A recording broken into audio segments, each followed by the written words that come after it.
Assalamualaikum warahmatullahi wabarakatuh. Bagaimana kabarnya anak-anak? Semoga selalu sehat ya. Harus tetap semangat ya. Bertemu lagi dengan Ibu Della Marliasari. Pada materi kita hari ini mengenai kerajinan dari bahan serat alam. Kompetensi dasar pengetahuan dari pembelajaran kita hari ini adalah memahami pengetahuan tentang jenis, sifat, karakter, dan teknik pengolahan serat dan tekstil. Kemudian, kompetensi dasar keterampilan adalah menentukan jenis bahan dan teknik pengolahan serat alam dan tekstil yang sesuai dengan potensi daerah setempat. Adapun kerajinan dari bahan serat alam, tujuan pembelajarannya adalah 1. Menyatakan pendapat tentang keragaman bahan serat alam yang ada di Indonesia sebagai ungkapan rasa bangga dan wujud rasa syukur pada Tuhan. 2. Menyatakan pendapat tentang keragaman karya kerajinan dari serat alam sebagai ungkapan rasa bangga dan wujud rasa syukur kepada Tuhan. 3. Memahami pengemasan produk kerajinan dari serat alam agar tetap awet dan lebih bernilai ekonomis. Serta 4. Mengidentifikasi fungsi, bahan, alat, dan proses yang digunakan pada pembuatan karya kerajinan dari serat alam di wilayah setempat. Kita akan mempelajari jenis bahan kerajinan dari serat. Sapu lidi, tas anyaman, dan atap jerami merupakan produk kerajinan berbahan serat yang sering kita manfaatkan dan kita gunakan dalam kehidupan sehari-hari. Untuk itu, kita perlu mengenal produk kerajinan dari bahan serat alam dan serat buatan ya, serta teknik pembuatannya. Jenis bahan kerajinan dari serat alam adalah sebagai berikut. Yang pertama eceng gondok ya. Yang kedua kulit jagung, yang ketiga pelepah pisang, yang keempat daun pandan, kemudian yang kelima ada sabut kelapa, yang keenam ada tali agel. Yang pertama kita bahas yaitu bahan yang terbuat dari eceng gondok ya. Tanaman eceng gondok biasa dibuat berbagai kerajinan tangan karena memiliki serat yang cukup kuat. Agar mudah dibentuk, eceng gondok sebaiknya dikeringkan terlebih dahulu. Hal ini disebabkan eceng gondok merupakan tanaman basah yang hidup di permukaan air. Sebelum dikeringkan, eceng gondok harus dipilih terlebih dahulu untuk mendapatkan eceng gondok yang sudah tua.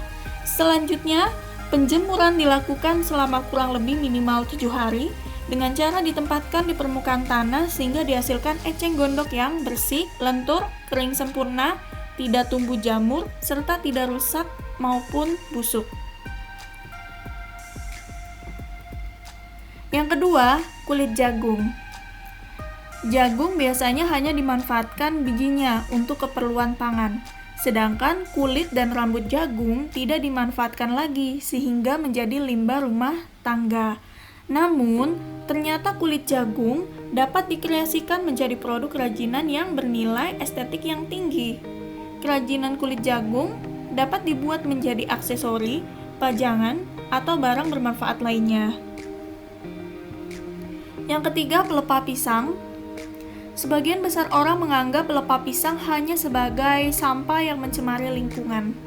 Pelepah pisang atau batang semu adalah sampah yang biasanya tidak dimanfaatkan karena dianggap tidak berguna.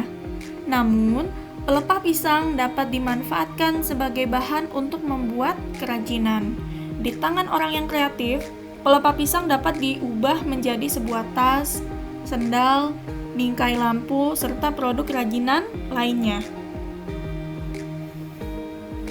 Berikut ini adalah proses pemanfaatan pelepah pisang untuk produk kerajinan. Bahannya itu batang pohon pisang yang masih utuh dalam keadaan segar. Kemudian, pelepah pisang yang sudah dikelupas dan telah dijemur siap digunakan sebagai bahan kerajinan. Hasil akhirnya, produk kerajinan berbahan pelepah pisang berupa sendal.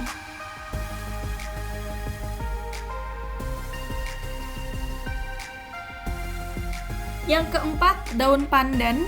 Daun pandan pada umumnya digunakan sebagai bahan pewarna alami atau penyedap makanan. Namun, pandan merupakan tanaman non-kayu yang termasuk serat alam sehingga dimanfaatkan sebagai bahan membuat kerajinan. Saat ini, beberapa pengrajin juga memanfaatkan pandan sebagai bahan membuat kerajinan yang menarik. Hal ini semakin bertambah nilai guna daun pandan sebagai produk alam yang bermanfaat bagi manusia. Kemudian yang kelima ada sabut kelapa ya. Kelapa merupakan tumbuhan yang dimanfaatkan semua bagiannya, mulai dari daun, buah, hingga batang. Salah satu bagian dari tanaman kelapa yang dapat dimanfaatkan adalah sabut. Sabut kelapa terdapat pada buah kelapa. Bagian ini berbentuk serat yang dapat digunakan untuk berbagai keperluan, misalnya untuk mencuci piring atau membersihkan kerak. Serat sabut kelapa ini juga dapat dimanfaatkan untuk menghasilkan produk kerajinan yang bernilai estetik. Kemudian yang keenam, tali agel. Tali agel biasanya digunakan sebagai bahan utama maupun bahan pendukung untuk membuat kerajinan tangan ya. Tali agel ini sendiri adalah lilitan yang terbuat dari daun agel. Daun agel berasal dari pohon sejenis palem bernama gebang. Tali agel dapat diperoleh di berbagai toko-toko kerajinan dan tersedia dengan berbagai ukuran. Berikut ini merupakan gambar pembuatan tali agel menjadi produk kerajinan berupa tas.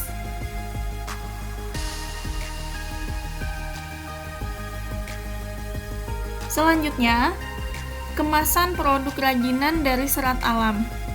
Kerajinan yang sudah dibuat perlu ditempatkan dalam sebuah kemasan agar siap didistribusikan. Tujuan pengemasan tersebut adalah menjaga barang-barang kerajinan agar tetap baik dan utuh saat didistribusikan. Hal yang terkait dengan kemasan produk kerajinan dari serat alam, yang pertama itu fungsi dan tujuan kemasan. Kemudian yang kedua, cara pengemasannya. Pertama, sebagai wadah untuk sebuah produk, tujuannya memberikan pelayanan kepada konsumen. Kemudian fungsi kemasan yang kedua, memberikan perlindungan pada barang yang dikemasnya. Tujuan kemasannya memberikan suatu ciri tertentu pada sebuah produk sehingga membedakannya dengan produk lainnya. Fungsi kemasan yang ketiga, memberikan kemudahan dalam pengangkutan. Tujuannya memberikan daya tarik pada barang yang akan dibeli oleh konsumen. Cara pengemasannya ada dua, secara tradisional dan juga secara modern.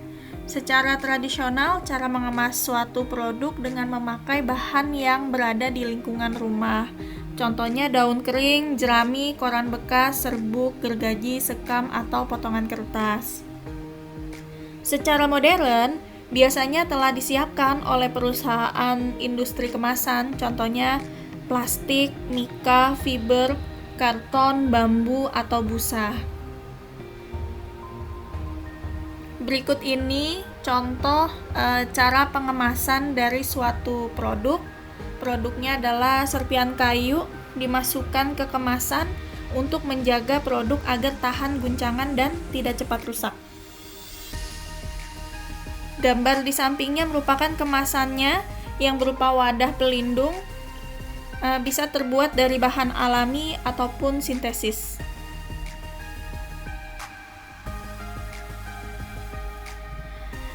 Baiklah, selesai sudah pembelajaran prakarya hari ini. Sampai bertemu kembali dengan pembelajaran prakarya berikutnya. Wassalamualaikum warahmatullahi wabarakatuh.